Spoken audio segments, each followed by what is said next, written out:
গিন্নি, বাজারের ব্যাগটা দাও তো। শোনো, বুঝে শুনে নিও, অনেক দাম কিন্তু। কন্যা বলল, আমার জন্য একটু চর্বি নিও। আর পুত্র বলল, আমার কিন্তু জুস ভরা বড় হাটটাই চাই। ঠিক আছে, এখন তো যাই। একটা সময় ছিল যখন রবিবারের সকাল মানে বাঙালির ঘরে ঘরে প্রায় একই চিত্র। আমারও এই একই অভিজ্ঞতা রয়েছে। আজকাল একটু কম খাওয়া হলেও একেবারে ব্রাত্য হয়ে যায়নি মাটন। রবিবার বা ছুটির দিনে গরম ভাতের সাথে এক বাটি মাংসের ঝোল বা কষা মাংস থাকলে লাঞ্চ বা ডিনার একেবারে জমজমাট। হাজার হাজার বছর আগে মধ্যপ্রাচ্যের দেশগুলোতে ভেড়া প্রতিপালন শুরু হয়েছিল। 2 বছর অতিক্রান্ত ভেড়ার মাংসকেই বলা হতো মাটন।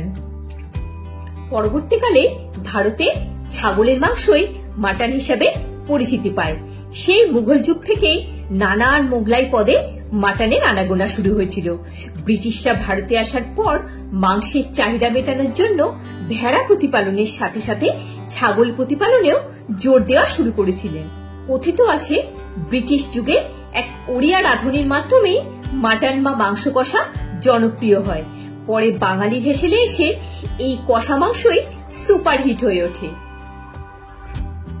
তবে মুখে রুচি ফেরাতে কচি পাঠার ঝোলও সমান সুস্বাদু। নমস্কার বন্ধুরা, আমি সূচনা। আমার চ্যানেল সূচনার দিনলিপি ও রান্নাঘরে আপনাদের সকলকে স্বাগত জানাই, যেখানে দেশ বিদেশের নানা রকম রান্না ও বেড়ানো সংক্রান্ত তথ্য আপনারা জানতে পারবেন। আজ একটু মুখে রুচি ফেরাতে মাটন কারি বানাচ্ছি। এখানে 800 গ্রাম প্রায় চর্বি ছাড়া মাটন ভালো করে ধুয়ে জল ঝরিয়ে রাখা আছে। ম্যারিনেট করার জন্য 1/2 চা চামচ হলুদ গুঁড়ো, 1/2 চা চামচ নুন, 1/2 চা চামচ লাল লঙ্কা গুঁড়ো, 1/2 চা চামচ কাশ্মীরি লঙ্কা গুঁড়ো, 1/2 চা চামচ জিরে গুঁড়ো, 1/2 চা চামচ ধনে গুঁড়ো, 1/4 চা চামচ গরম মশলা গুঁড়ো, 1 চা চামচ আদা রসুনের পেস্ট, 2 টেবিল চামচ সর্ষের তেল ভালো করে মাখিয়ে নিচ্ছি, যাতে সব মশলা মাটনের গায়ে কোট হয়ে যায়। মাটন ম্যারিনেট করা হয়ে গেছে, ঢাকা দিয়ে রেখে দিলাম। পেঁয়াজ কাটাটা দেখিয়ে দিচ্ছি। খোসা ছাড়িয়ে পেঁয়াজটা দুভাগ করে কেটে নিয়েছি। এবার আড়াআড়ি ভাবে সরু সরু স্লাইস করে নিচ্ছি। পেঁয়াজের লাচ্ছাগুলো খুলে নিচ্ছি, তাতে পেঁয়াজটা ভালো ভাজা হয়। মাটনের ক্ষেত্রে থেতো করা রসুন দিলে ফ্লেভারটা খুব ভালো হয়। এটা হামানদিস্তা দিয়েও করা যেতে পারে, বা কোনো চামচ বা স্প্যাচুলা দিয়েও প্রেস করে থেতো করে নিলেই হবে। একটা মাঝারি সাইজের রসুন ক্রাশ করে নিয়েছি। 800 গ্রাম মাটন আছে, সাথে আলুও থাকবে, তাই 400 গ্রাম মতো পেঁয়াজ নিয়েছি। 2টো মাঝারি সাইজের টমেটো স্লাইস করে নিয়েছি। একটা বোলে 4টে গোটা আলু, স্বাদ মতো নুন, 1/2 চা চামচ হলুদ গুঁড়ো, 1/2 চা চামচ কাশ্মীরি লঙ্কা গুঁড়ো মাখিয়ে ভালোভাবে কোট করে নিলাম। গ্যাসের ফ্লেমটা অন করে কড়াতে পরিমাণ মতো সর্ষের তেল দিয়ে দিলাম। তেলটা গরম হলে আলুগুলো ভেজে নিচ্ছি।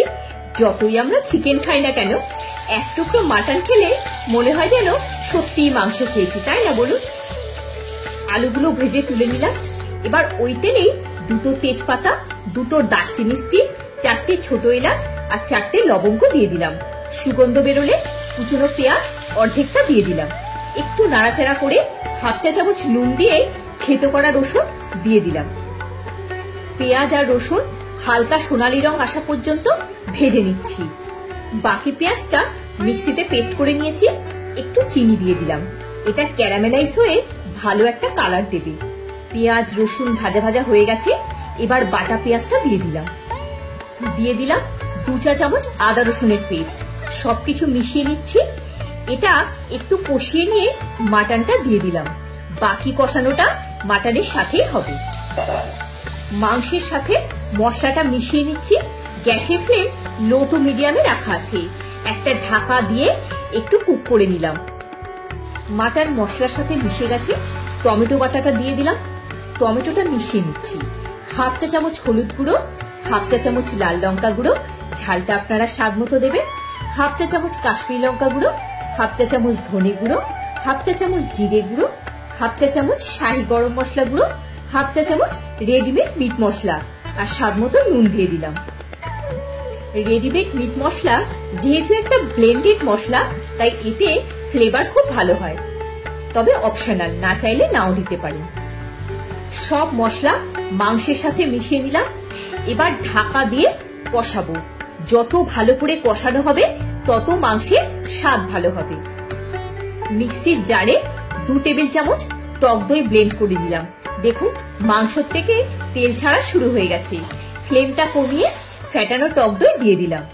মাঝে মাঝে নাড়াচাড়া করে যেতে হবে যাতে তলায় বসে না যায়। ফ্লেভারের জন্য 2টো কাঁচা লঙ্কাও দিয়ে দিলাম। আরো 1/2 চা চামচ মিট মশলা দিয়ে ভালো করে মিশিয়ে দিলাম। ঢাকা দিয়ে আরো কিছুক্ষণ কুক হতে দিলাম। প্রেসার কুকার বসিয়ে মেজারিং কাপে 3 কাপ জল দিয়ে টেস্টটা ব্যালেন্স করার জন্য 1/2 চা চামচ হলুদ গুঁড়ো, 1/2 চা চামচ লাল লঙ্কা গুঁড়ো, 1/2 চা চামচ কাশ্মীরি লঙ্কা গুঁড়ো আর স্বাদ মতো নুন দিয়ে মিশিয়ে নিয়ে জলটা গরম হতে দিলাম। মাটনটা কষানো হয়ে গেছে। এবার গরম জলে প্রথমে আলুগুলো দিয়ে তারপর কষা মাংস দিয়ে দিলাম। একটা ফ্রাইং প্যানে সর্ষের তেল গরম করে কয়েক কোয়া রসুন আর লাল লঙ্কা গুঁড়ো দিয়ে একটু ভেজে নিয়ে ওই রসুন ভাজা তেল মাংসের মধ্যে মিশিয়ে দিলাম। এর জন্য মাংসের গন্ধ ও স্বাদ দ্বিগুণ হয়ে যাবে। 1/4 চা চামচ শাহি গরম মশলা গুঁড়ো দিয়ে কুকারের ঢাকাটা বন্ধ করে দিলাম। 5টা সিটি দিয়েছি।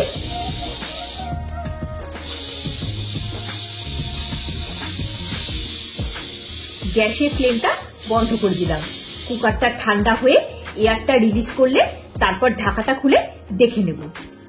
কুকারটা ঠান্ডা হয়ে গেছে। ঢাকাটা খুলে দেখে নিচ্ছি। রংটা একবার দেখুন, দেখেই খেতে ইচ্ছা করছে, তাই না? মাটন সার্ভ করার আগে একটু ঝোলটা মিশিয়ে নিচ্ছি যাতে ঝোলের কনসিস্টেন্সিটা ঠিক থাকে।